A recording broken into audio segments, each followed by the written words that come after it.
Welcome to Cisco Live 2019 Barcelona. We are in this fabulous city at this amazing event, and I've got Laura Quintana with me, who is a Vice President and General Manager of Cisco Networking Academy. Welcome, Laura. Thank you. Thank you for being here. It's a pleasure to be here, really excited. Great. Well, Laura, I've got a number of questions to you about corporate social responsibility. So I think it's really evident from what we are doing at Cisco that Cisco is extremely committed to corporate social responsibility. We continue talking about it. I mean, when I just landed in Barcelona, I was walking out of the plane, walking through the airport, and the first thing I saw were these massive billboards and posters of what we are doing in corporate social responsibility. And I found it extremely nice, right? So it's really an important topic for us. And we see this latest campaign that's like the Bridge campaign. And we see a lot of kind of movements and commitment from the leadership to encourage us as Cisco employees to spend more time for corporate social responsibility. So could you explain to us what's our latest CSR strategy? So absolutely. We are focused on a very audacious goal to positively impact 1 billion people by 2025. 1 billion people. 1 billion people, and we are leveraging our technology and expertise to do that, and quite excited about the various areas that we're focused on in terms of achieving this mission. We will positively impact people, society, and the planet. Right.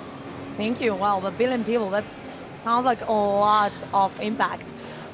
So the Corporate Social Responsibility Annual Report has come out, and I was wondering if you had any comments, if you think there's anything that's caught your attention that's really important to you, for our audience to know about. Sure. There are a few things that come to mind relative to how we categorize our priorities around people, society, and the planet. I am quite proud of the efforts that our employees have given in terms of giving of their time and making donations. So our employees in fiscal year 18 volunteered 424,000 hours of their time. They contributed $21 million in giving. 21 million. It was a little over 21 million when you include the matching gifts from the Cisco Foundation. And in addition to other areas, I mentioned the 1 billion goal. That goal was set in 2016, and it was a 10-year goal, so that by 2025 we impact 1 billion people. And I got to tell you, we're making tremendous progress. 3 years in, we have positively impacted 445 million people. We are at 45% of our goal. And not only that, we are very much concerned about the planet and our carbon footprint, and we continue to reduce greenhouse gas emissions and also advance our use of renewable energy. And we have reduced Scope 1 and Scope 2 greenhouse gas emissions by 45% compared to the baseline that we had set in 2007. Wow, well that sounds fantastic. Congratulations! I mean, this is amazing. It's thanks to all of our Cisco employees and our partners as well. CSR is an integral part of Cisco. It's an integral part of our business strategy. It's an integral part of our culture and our purpose. And so it's really thanks to all involved in terms of the impact that we're having. Amazing, amazing.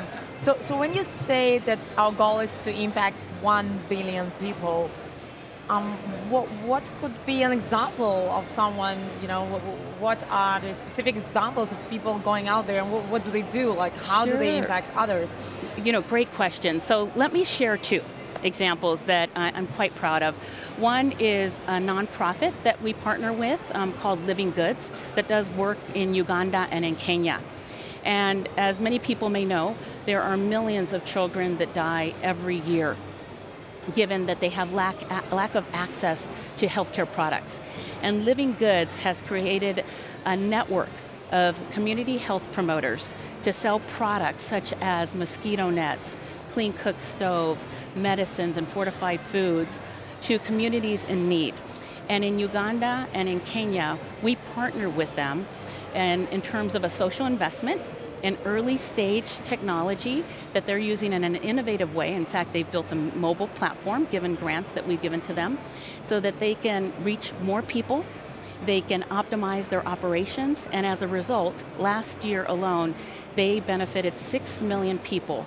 But even more important than that, they reduced child mortality by 27% at an average cost of $2 a person in the communities in which they work, which is just incredible. Incredible. And so another example that I'd like to share is our work with the Cisco Networking Academy. The Cisco Networking Academy is our flagship program focused on providing students and individuals with skills so that they can be prepared to thrive in the digital economy. And we are in 180 countries, and over the past 21 years, we've benefited over 9 million students. And not only that, but Chuck just announced last month that we are going to be even more ambitious. And over the next 5 years, we're doubling down, and we will impact 10 million individuals, an additional 10 million individuals with the Cisco Networking Academy program. Wow, that sounds impressive. So actually, as a cybersecurity specialist, I do sometimes run these cybersecurity camps for girls in IT. So I can totally relate to that, and we use a lot of that content that Network Academy provides. So thank you very much for driving that. I really appreciate it as well. Well, and thank you for calling that out, because these are the technologies we're talking about: cybersecurity, IoT, networking, data analytics that we include within our learning portfolio for the Networking Academy. And not only that, but what's really important is ensuring that we're connecting individuals to jobs. And so last year, we launched a program within Networking Academy called Networking Academy Talent Bridge, where we're connecting NetAcad students to job opportunities with Cisco Channels partners. And we have over about 250 partners now that are on that platform and enabling those connections. 250 partners. Well, that's impressive.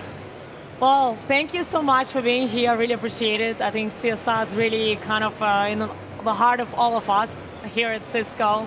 So we really appreciate you coming over here and explaining more about that. Thank you. Thank you so much. Thanks a lot. And now over to the video about global problem solvers. Thank you.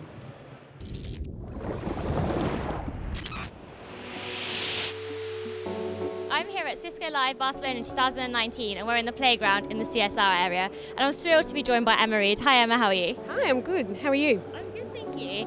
So could you tell me a little bit around what is going on in the CSR booth today? Yeah, sure can. So over here we've got the skateboard factory. We're asking guys to actually take the time out and decorate these skateboards, help build them, and we're actually donating them to 3 charities for underserved communities. And what else is going on around the rest of the booth in CSR? What can people do? We've also got our Global Problem Solver Challenge winners joining us today. They're here all week at Barcelona Cisco Live. With the actual challenge, we're supporting young people to utilise technology to solve some of the biggest challenges, social and environmental. The challenge awards roughly about $300,000 to 9 social entrepreneurs, but today, or this week, we're actually awarding an extra $20,000 to our past winners who are here showcasing their innovative technology solution today. All right, thank you, Emma. So how do people get involved? All they have to do is go into the Cisco Live app and vote for their favourite Global Problem Solver winner. And we will be actually announcing the winners at the closing keynote of Cisco Live. Wow, that sounds amazing. I'm definitely going to go do that next. So let's go and meet the winners.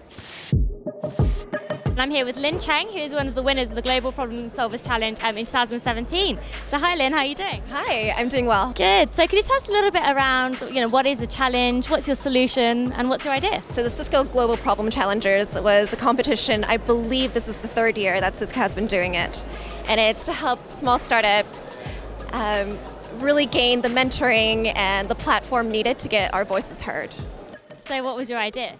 So we're creating a device. I actually have it right here with me. So right now cholera is a huge issue in a lot of developing countries. Everyone needs to drink water, and it's very difficult to be able to detect it without having a lab present. With our device, it's very low cost, and instead of taking the 5 to 7 days that it takes to have water tested in the lab, we do it in 30 minutes on this. Okay, that is amazing. So making a huge difference. Yeah, we hope to.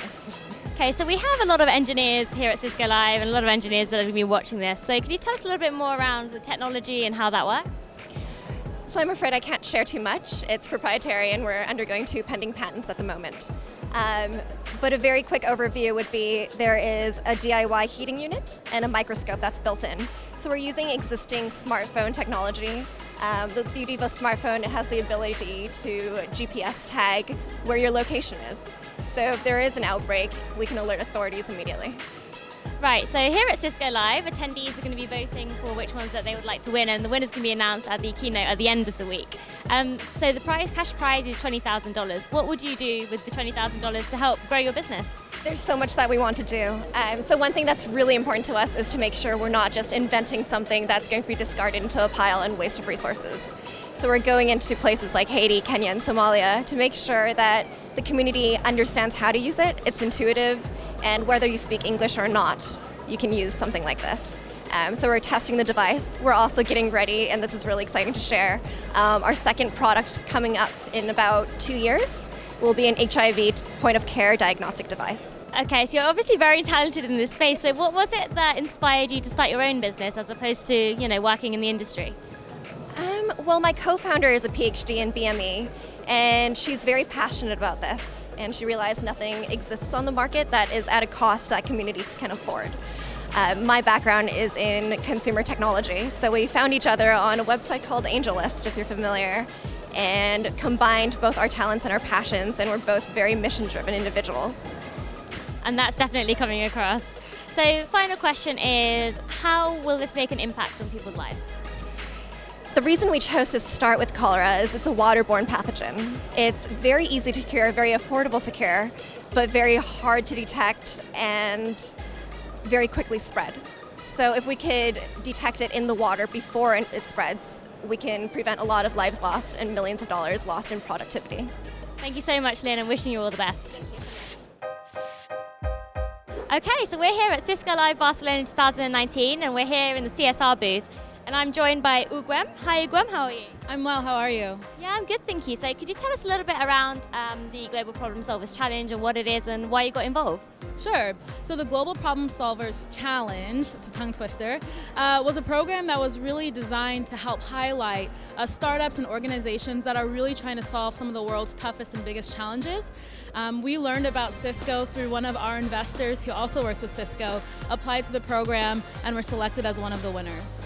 Okay, so let's jump straight in. What's your idea? Sure. So I'm the co-founder and CEO of Solstice Energy Solutions. We're an energy technology company that develops IoT and software to connect and intelligently manage distributed energy resources, but particularly in emerging markets where the grid is unreliable and you often see blackouts, and so people are using backup power systems to help stabilize and provide power. So now our users can monitor, manage, and control all of their energy assets from a single mobile application, while we use that data to optimize for cost, reliability, and reduced emissions. Okay, I'm convinced. That sounds great. So what impact is this going to have on people? Sure. So power is something that no matter what industry or sector you're in, we all need. Nearly all of the world's increased energy consumption over the next 20 years is actually going to come from emerging markets. And in markets like sub-Saharan Africa, economies lose almost 2% of their GDP due to unreliable power. So what we're really trying to do is provide clean, reliable, and affordable energy solutions to help improve clean, reliable access and the development of these economies. So we're trying to mitigate CO2 emissions, increase reliability, and decrease cost. Got it. And you're obviously very talented, and congratulations on winning the first round. So why is it that you decided to start your own business, and why didn't you go straight into the industry?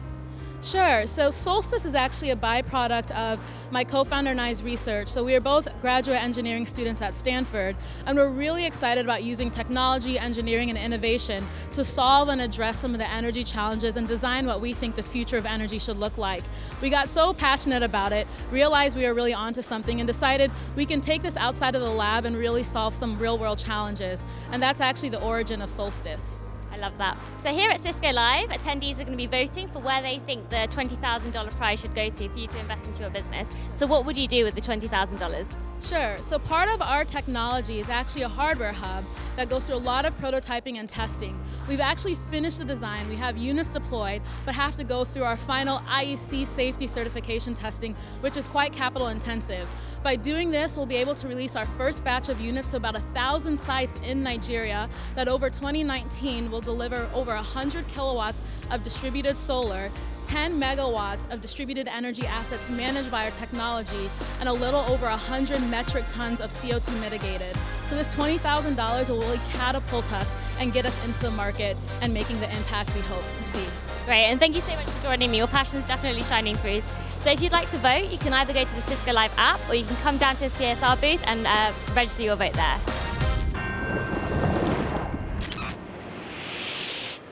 Wasn't that impressive? I just love the passion of those problem solvers, and I really truly believe that they're solving extremely important problems that humanity is facing. And it's always really great to hear these kind of stories. I love it. I love the energy management topic as well. Well, yeah, that's for the corporate social responsibility here at Cisco. And once again, it's a topic that's very close to all of us. One thing that not everybody knows and talks about is that Cisco gives its employees 5 working days off per year to go and volunteer at a charity, spend their time, so really investing that time into helping others and improving the world. And I think it's just amazing. I have spent last year 5 days actually on a cancer-related charity, right? So on a charity that is striving to cure cancer. And I think that's amazing, right? Because it's a massive company with so many employees, and a week per employee is a lot.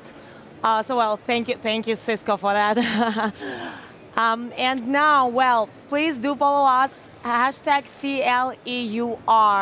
You're watching Cisco Live 2019 Barcelona, and we're here at Cisco TV studio. Stay tuned. We'll be right back.